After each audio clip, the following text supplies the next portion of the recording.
Hey guys, I'm back with another lesson. This time it's on nested similar figures.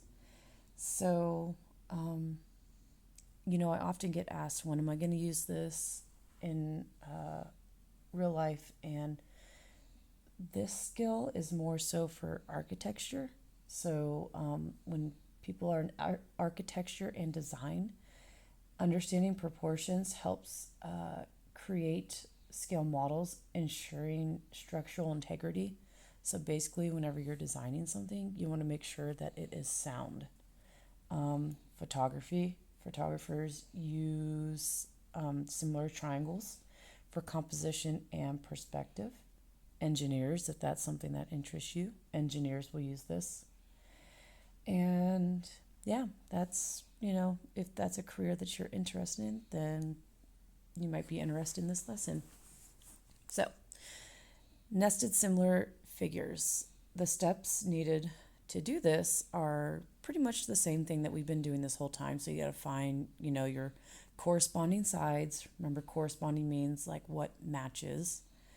And then we're going to use our corresponding sides to create our ratios. And then we're going to set up our ratios to equal each other, aka a proportion. So I'm going to show you what I would like you to do. Now, I'm not going to say you have to do this, but honestly, it's just best practice. So this first statement right here says triangle ABD and triangle ECD are similar triangles. What is the length of AD? Now, I noticed that, and let me get my highlighter. I have two triangles. It says A, B, D. So there's a triangle right there. And triangle ECD are similar triangles. What is the length of AD? So if you notice, there's two different triangles. One is bigger, and then there's a smaller one on the outside. So what I'm going to do right now is just simply redraw them. So I'm just going to do the best I can. Obviously, one's going to be, bigger than the other. I don't want purple. There we go. So the bigger one is going to be A, B, and D. And I'm just going to look for any numbers that I notice along the way there. So AB is 12. And I notice that there's this measurement right here, which is CD, but that's not part of my triangle ABD. So I don't need that number. Now I'm going to draw my smaller triangle. And again, it's not the best, but it'll work. So I have triangle ECD. And if I look, I notice I have a measurement of 8. And then I have a measurement CD, which is 5. Okay, and then it's saying, what is the length of AD? So AD is here, and I want to know what AD is right here. Now, that's on the bottom. So I'm going to go back to my small triangle and see if I missed any numbers there. And I did. So I'm going to put 10 on the bottom. So it looks like to me, I don't need to know about this 5. This 5 is an unnecessary number, so I'm going to get rid of it because I don't need it when setting up a proportion. Sometimes they do that because they just want to trick you. So you have to pay attention to, again, corresponding, what goes together. So X is going to go down on the bottom here where AD is. And now I'm going to go back and look at my directions. So I need to identify my corresponding sides. So I'm going to use highlighters here. Let's pick some different colors this time. So I have orange. Cool, let's use orange. So AB corresponds with EC. And then I'll use red. And AD corresponds with ED. So I'm going to identify my corresponding sides, check. I'm going to use my corresponding sides to create my ratios. And then I'm going to set them to equal each other. So I'm going to do orange with orange and then red with red. Now remember, there's so many ways to set up a proportion. It doesn't matter how you set it up. You just need to be consistent with how you set it up. So I'm just going to do orange with orange and then red with red. So I'm going to write 12 over 8. And then my other ratio is going to be, and since I went from the big triangle to the small one, I have to go big triangle to small triangle again. So I did 12 over 8, and now I'm going to do x over 10. All right, so I identified my corresponding sides. I used my corresponding sides to create my ratio. Now I'm going to set them to equal each other. So I'm going to put an equal sign. And remember, we're going to cross multiply. So we're going to get some cross products here. 8 times x is 8x. And then 12 times 10 is 120. So I have 8x equals 120. I'm going to divide both sides by 8 because that's how we isolate the variable. And now I'm going to set up for long division. I'll do it in a different color. So I have 120 divided by 8. And so I'm just going to zoom in a little bit here. 1 is too small, but 12 is bigger than 8, so it goes in one time. I'm going to subtract 8 for a remainder of 4. I'm going to bring down that 0, and it goes in 5 times. Subtract 40 for a remainder of 0. So that means, and sorry, it's kind of hard to see, x equals 15. So the length of AD, which is what we just solved for down here, is 15. All right, let's take a look at the next example. So it says in the figure, triangle XYZ is similar to triangle XTU. And then it says down below, if XT measures 12 centimeters, what is the length of XY? So that's a lot of information to unpack here. So let's go ahead and just identify those corresponding, or not corresponding, let's go identify the triangles. So the first one is XYZ, so I'm going to go X, Y, Z, and then back up to X. So that's my first triangle. And then my second triangle is XTU. So hopefully you can visually see those two different triangles. I'm going to go ahead and draw them off to the side here. So one is obviously going to be bigger than the other. So the bigger one is X, Y, and Z. And I'm going to put any numbers that I see associated. So I see that I have 16 centimeters here. And then I'm going to draw my smaller triangle, which is X, T, and then U.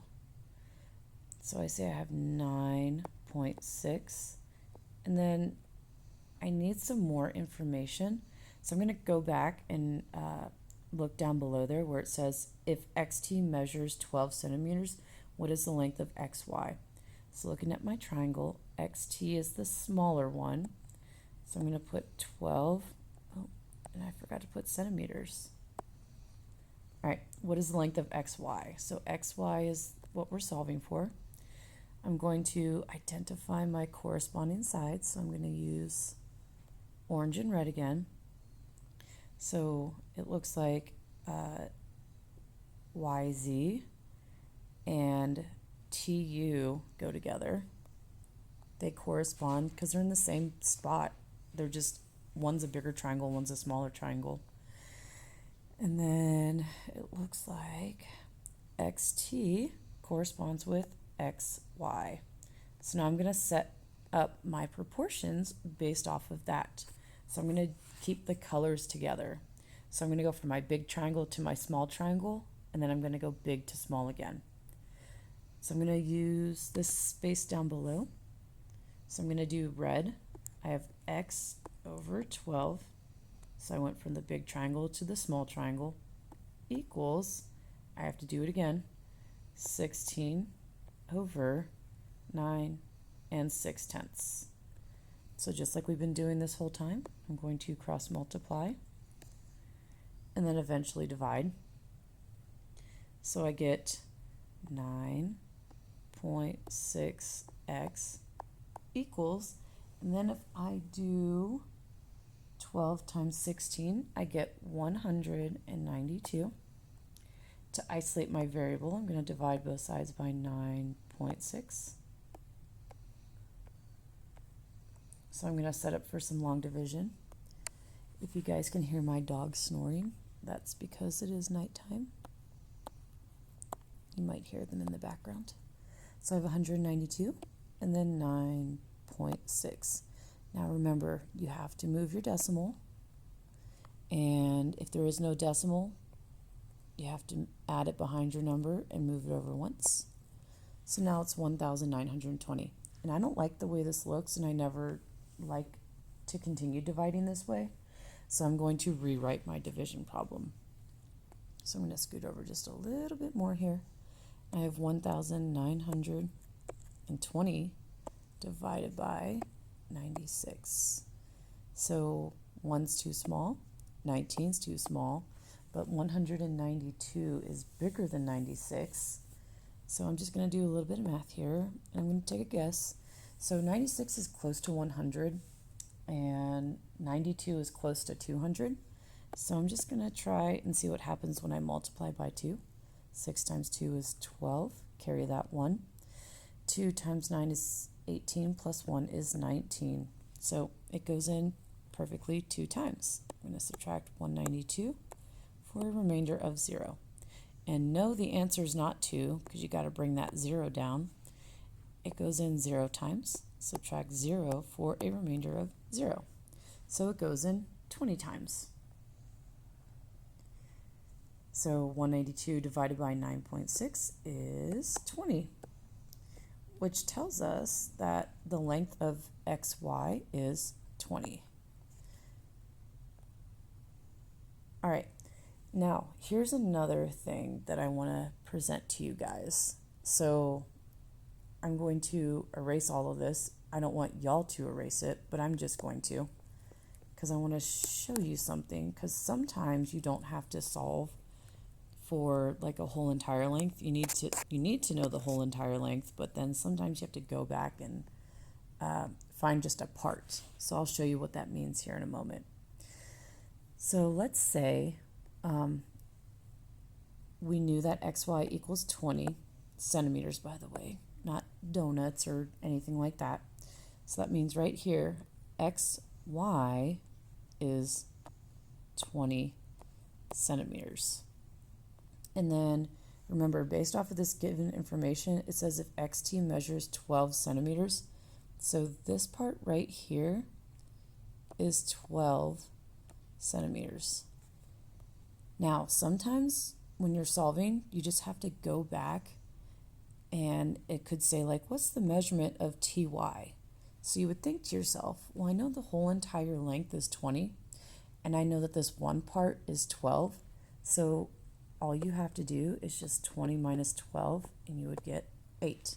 So this measurement right here would be 8 centimeters. So sometimes you just got to pay attention to what the question is asking you, and just make sure, obviously, when you go back at the end, check your question and make sure that you've answered the question. All right, good job solving problems on nested similar figures.